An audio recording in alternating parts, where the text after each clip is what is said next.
kona ngale DJ Fund anakidedzera kuti hapana cup clash yakadai muri vatengesi vekupedzisira muri kufunga kuti handizi zvamaida kuita munoziva kuti Made5 papera mada kumukira pamusoro pangu Chill Sport is nothing to me handizi guys munoti kudinira zvasiterere munzwe zvitaurwa nakona ngale zvakaitika pacup clash nezuro zvakaoma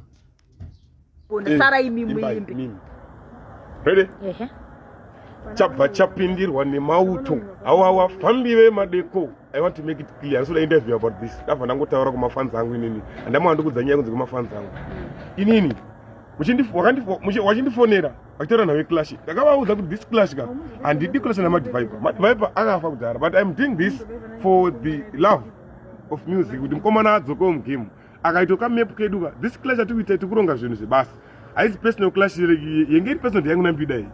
handiti yenge iri personal clash handite clash yemunhu asiri kuti akapera kudhara ndakapinda akabuda one Mad5 kwandiri inini mukoma akapinda kudhara music but ndakangoita decent for the sake of zvakataurira mbita zvakandidedza kumeeting vana Fantan haasi kukwanisa kuwanika Fantan haasi kuwanika pastage pashow yenyu naMad5 handiti haasi kuwanika papi ipapo imuri kuita mishow yenyu muri wangani muri 2 tiesa mumwe DJ ari kuiswa pache pemari team ayani all right tikapinda tese tomira pastage munhu oroipa totanga show 1 2 inini munoridza inarisi pastage munoridza rhythm rangu siri pastage inini for what reason andanga ndipa signal ndiburidza nakutenga ndiri kuchika clash ka 1 alright ndikupinda pa clash pacho inini muri kundipusha kudzoka beki muri kundisundidzira muri kundiita sei ndifana kuita sei inini 2 ndopinda pa stage pacho alright Mad5 awina andisikuramba boys sekutaura kwamuri kuita I wish kuti mapromoter angu mona muhayei zvinhu zvake zvichinje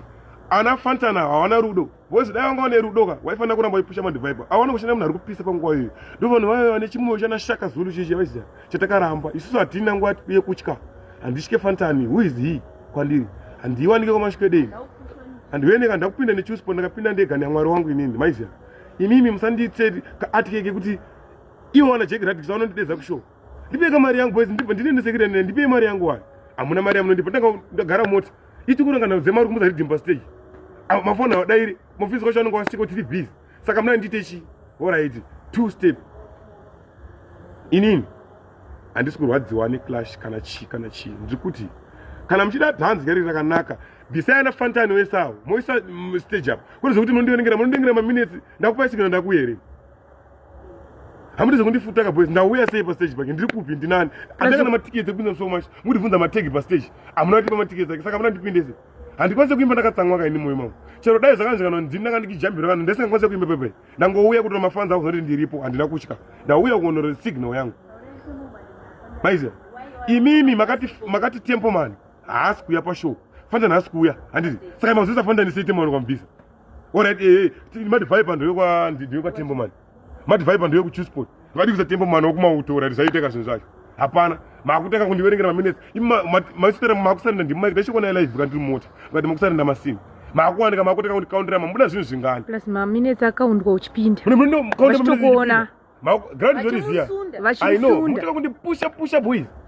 asi kuda interview about this mablogger timu rangu rimaningi interview sorry zvasida interview about this ntaura pamwe pangu kuti mafans angu inini musandi ndoziziya chaita nditaure nje ndaona kuti ndizotenga mune mabhadhara mari kundionawo paipai vakaona kwakandisapota but saka ndauya kuzokuratidza ndiripo but hatisi kuwirirana even socho dai uzondipusha pepe ndaisingakwanisa kudze because handiimbire mahara ndine mhuri kai taurai neni kuti mari muchati parindi kotongoramba handapa takasainirana hatina chatakawirirana saka munongondiita sei ndakuita zvekuti imi muda kuuraya zita remunhu zvamakaita vanhu ndokuziyayika unhu wenyu Fantani ngaaite zvinhu zvake 1-1 muhombe sekutaura kwedu endi euda kumangoma but wakasangana vasinganzwisa nenge isusu chamutadzira kupera kwedhiri kusaite chibhandiri chekuda kuwanda naye 31 masiki vanhu vayo vayo munoridza ridhimu rangu ndisipo ndandiuyeka pastage tomira ndinonzi clash ndokubata maiki yangu tokupondana kuti munoridza masongo 3 saka ndasiyaka kuti chiimba kakwacho ndamusira chiimba yakayo Fantani bata kaMad5 clash aimimi but what I know is mafans akawanda iko kavinga isusu anobhadhara mari musaite chinhu ichocho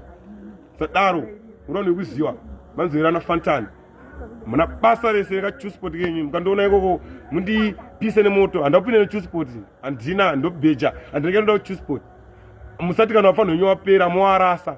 mozoda kuda kukavhera kuti moona munhu awadzosa panapa totobhiga